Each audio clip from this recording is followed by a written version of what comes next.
There we go.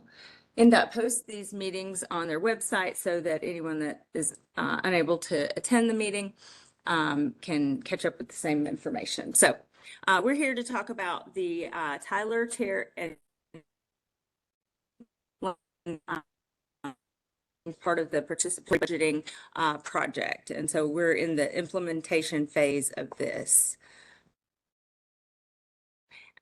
So just a little overview of what the participatory budgeting was. It was a chance for communities to decide together how some government money is spent on specific projects. So the process was fairly simple in that some infrastructure improvement projects or project ideas were crafted and put together as a list, and then that information was sent out to the community, the entire county, and people were able to vote on which ideas they would like to invest in. So this project was selected as one of those projects. So this is sort of the timeline showing on the screen of how that happened, but this was with the 2023 budgeting process. And so it went from Metro Council approval of using this process of participatory budgeting through the ballot that I talked about, the voting, the vote counting, and then the project selection. So now we're in this implementation phase of talking about this project for Tyler Drive and Terry Lane. And so part of our process is this community outreach about the specific project. So the project, and as it was defined in the participatory budgeting process, was to add traffic calming measures and crosswalks on Terry Lane and Tyler Drive near Tulip Grove Elementary and DuPont Tyler Middle School to slow traffic and improve safety. The budget that was allocated through the process for this particular project was just over $68,000. And the Tyler Drive data that we had collected as part of the traffic calming program identified some data points on Tyler. The 85th percentile speed was measured at 35 miles per hour. When the speed limit was 30, plus there's a school zone on most of the street. And so the 85th percentile speed is the measurement of saying that 85% of the traffic that crossed a point on the roadway was going 35 miles per hour or below. And it means that 15% of the traffic is going above 35 miles per hour. Then we measured the daily volume of being about 2,700 vehicles per day. That's both directions of travel for a 24-hour period. And just to give some context about the street width varies between 28 feet, 30 feet, and there's some center line striping. There is sidewalk on one side of the street, on the east side of the street. And Tyler Drive is classified as a collector avenue street. So I'm showing on the screen a map of the extent of our project. So it's Tyler Drive between Lebanon Pike and Andrew Jackson Parkway, and Terry Drive from both ends of, Terry Lane from both ends of the street. So on the north side of Tyler Drive as well as the south side. So 3 E's of traffic calming being education, enforcement, engineering, but this project is primarily focused on engineering. How do we modify the street to encourage slower driving behaviors? This correlates with NDOT's commitment and the city's commitment to safety and Vision Zero. So I'm showing a infographic that shows the strict correlation between vehicle speed and a pedestrian's chance of survival. So at 25 miles per hour, a pedestrian that is hit by a car going 25 miles per hour has an 89% chance of survival. But as that speed goes up to 35 miles per hour, that pedestrian's chance of survival goes down to 68%. And then at 45 miles per hour, the chance of survival goes down to 35%. And this is some national data that we're referencing here. So it's pretty clear and obvious that as speed goes up, severability severity of crashes goes up as well. But as speed goes down, you actually have a greater chance of avoiding crashes altogether, because you have longer time to react to something that may enter the road that you weren't expecting. So you have more time to slow down and avoid the collision. You have a broader cone of vision as you drive slower down the street, so you can see more of the outside of the roadway and be able to react. So this is why we're really trying to slow drivers through this program. Outside of traffic calming, you know, we always just like to plug the hub. So if you're not familiar with the hub, please use it. It's a great way to access the right departments for maintenance issues, service issues that you may be needing from city services. So call 311. You can download a smart app to your phone. So it's a great way to, you know, report a storm drain being clogged, a street lights out, traffic signals not working right. So please use that. So I'm going to talk about our toolkit and really the tools that we're recommending and as part of this project. Speed cushions is one of our tools that are very popular. They're easy to implement and they're very effective. So you've probably experienced these on some streets in Nashville at this point, but they are rubberized modular devices that we can configure into a multitude of ways. Depending on the street characteristics. So if the street is wide, we may span 3 across or even 4 across the street. But they are vertical devices that cars drive over, but as you drive over them, you're required to slow down and drive closer to the speed limit. So at their highest, they're 3 inches high. The speed cushions themselves are 6 feet wide, which is wide enough that they affect a passenger car, but they are narrow enough that emergency vehicles are able to straddle them more easily. So they're not affected in their response times as much. And so we configure these in different lengths, depending on the type of street that it is and the speeds and the data that we have. But we pair these with warning signage as well. They have markings on them depending on what the street characteristics are, so and how wide it is, but we may have one on the center line, so it has center line markings like the picture on the bottom right, and they have arrows showing the direction of travel over them. And when we place these, we will place them in series so that we get a consistent driver speed along the length of the street. If we just put one set on a street and walk away, we could expect drivers to continue their same behavior on the street, maybe slow down really fast at that one device, go over it, and then pick up their speed again. But as we space them at various intervals on the street, then we are able to achieve that consistent speed on the street. So NDOT has done some before and after studies to show how these these vertical measures are effective on the street. So I'm showing 2 graphs. The one on the left is a comparison of the average speed before and after speed cushions were installed, and then the one on the right is the 85th percentile. So the average speed of a study of 6 streets where traffic calming was installed went from 31 miles per hour to 22 miles per hour, and then the 85th percentile speed went from 37 miles per hour to 25 miles per hour. So you can see it's very effective in achieving our goals of slowing drivers. We also incorporated radar feedback signs for on this project, and these are signs that will tell a driver their speed as they approach the sign. These conscientious drivers that may not be aware of how fast they're going, these can be really effective in reminding them what their speed is, and then the reaction is that they tend to slow down. We've also incorporated some striping and delineator posts with this plan that I'm going to show, I think, on the next slide.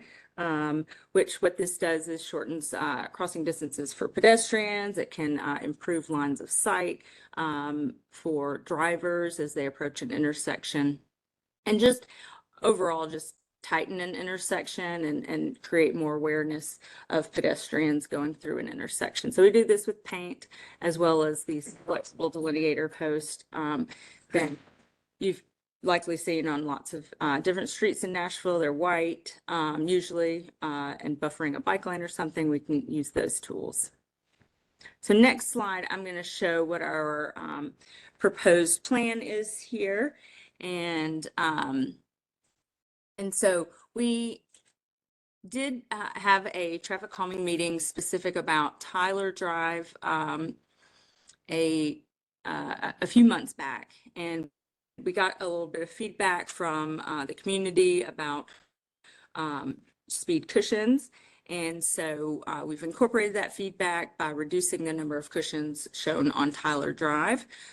So just to orient you, the pink lines are Tyler Drive and Terry Lane, and I've shown on here the school's location just to kind of orient you, and then we're using symbols showing what the traffic control or traffic calming device is at the approximate location on the street.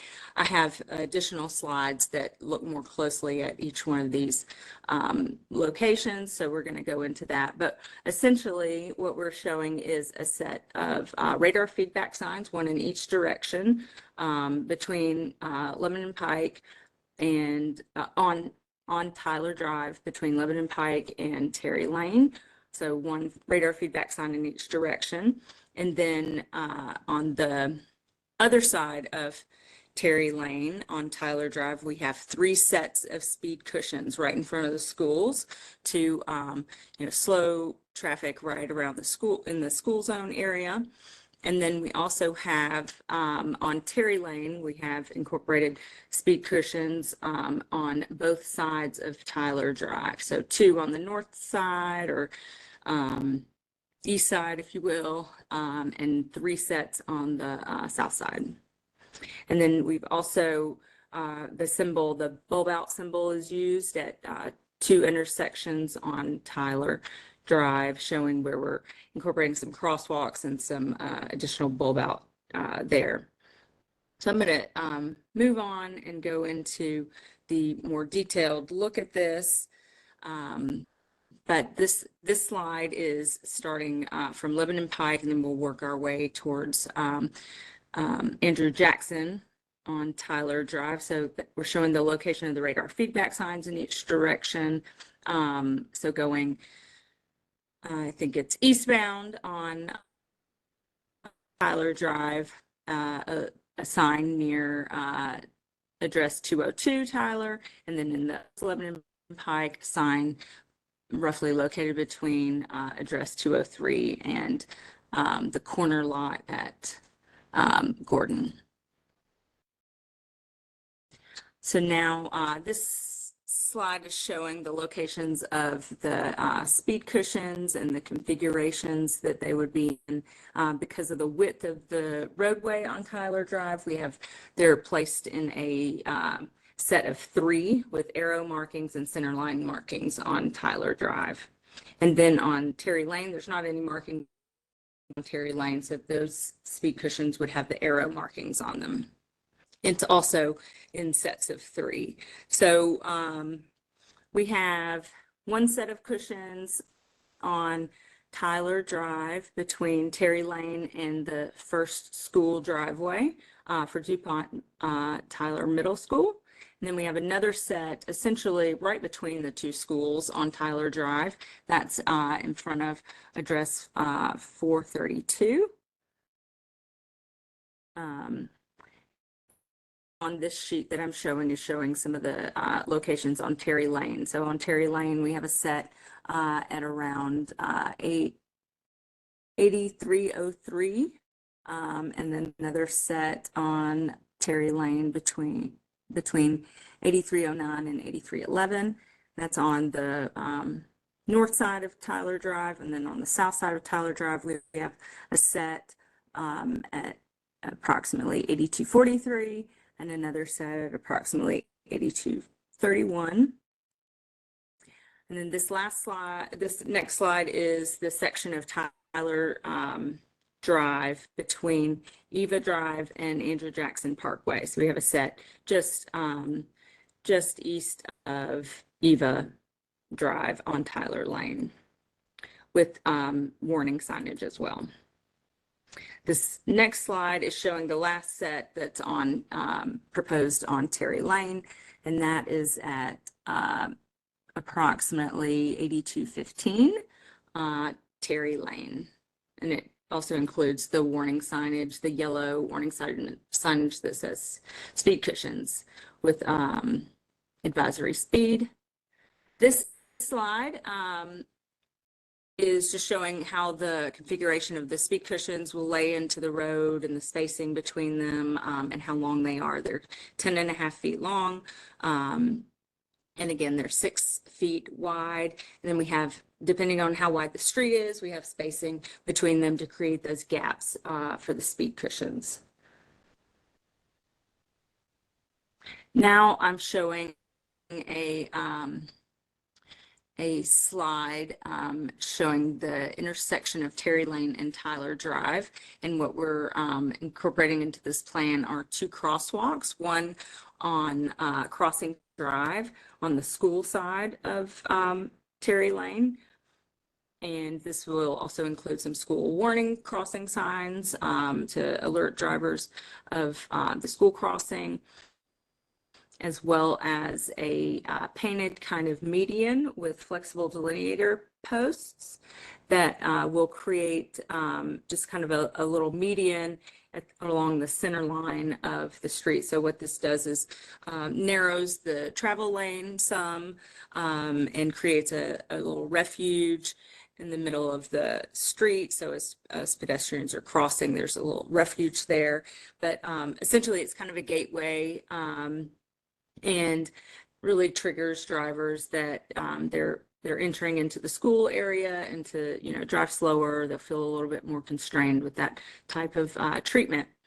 There's also a crosswalk shown on crossing the north leg of Terry Lane.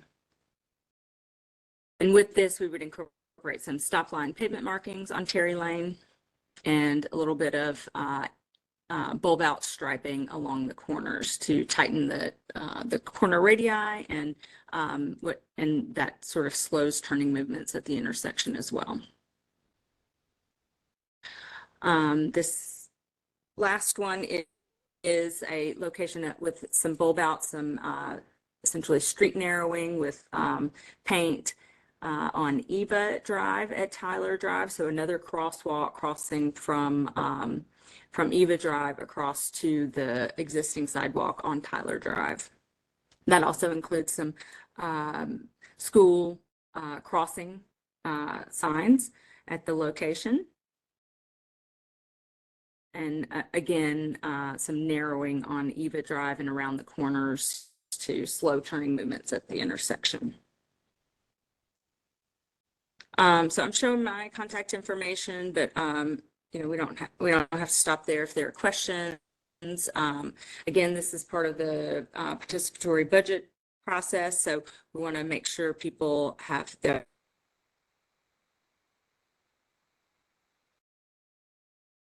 installation of the project.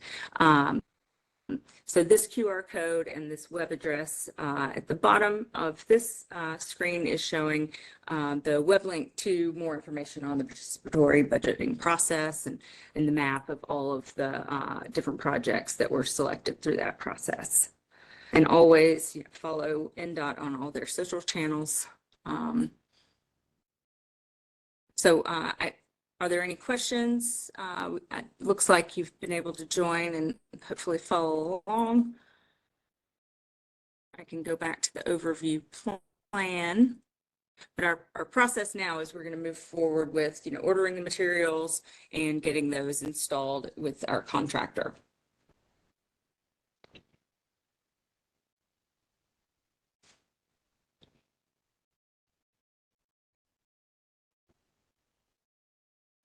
Councilmember, did you have anything you'd like to add? this process? Well thought out presentation. I think it's going to be a good move for safety. Great, thank you. Well, if there are no other questions, we will wrap the meeting up. Like I said, NDOT records these meetings, and we will get this posted to our website. You'll be able to find that on NDOT's website, trafficcalming.nashville.gov. And I think oh, yes. Hey, I'm sorry, mine wouldn't unmute, and I finally got it to unmute. What kind of date are we looking at for implementation of this? Sure, that's a good question. Most of our traffic calming projects are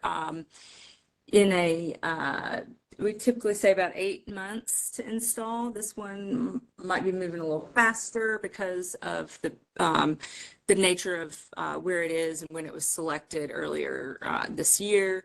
But if we don't have the materials on hand, it's about an 8-month process. So I think we would like to move this one along faster because it is a participatory budgeting project.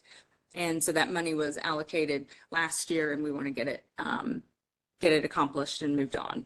Yes, that's correct, because we had a meeting, I think, in the spring, and it would just had to go through the revisions and everything. So, and I may be off course here, but I want to ask this question.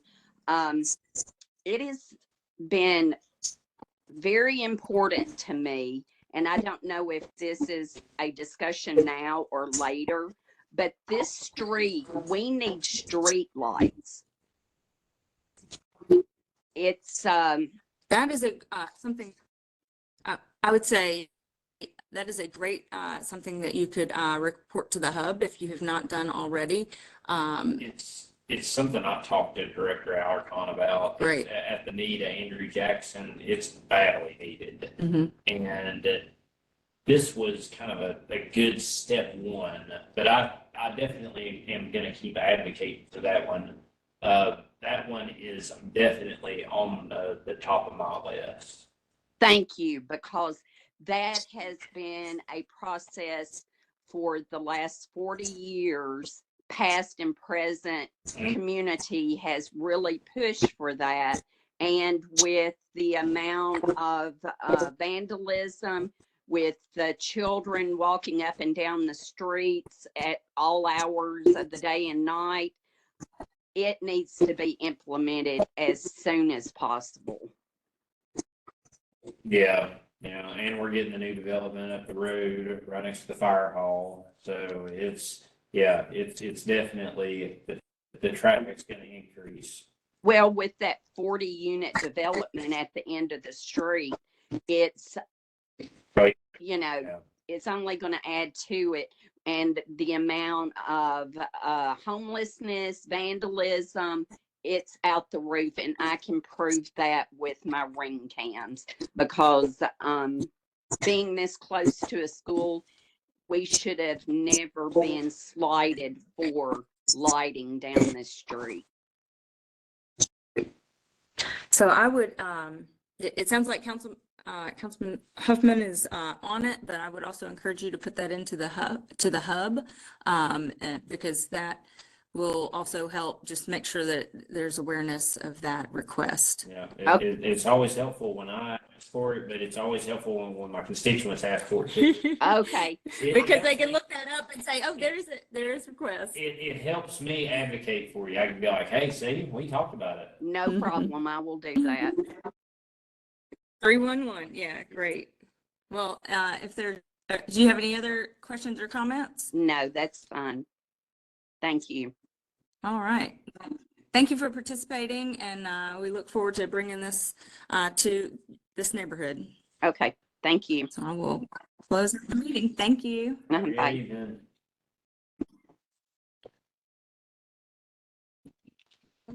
Let me get my mouse over there.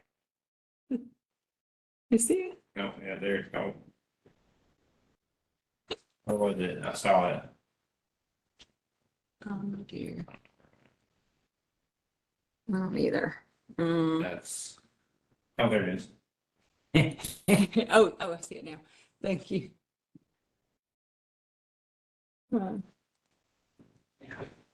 Let's see. Start recording. Exit.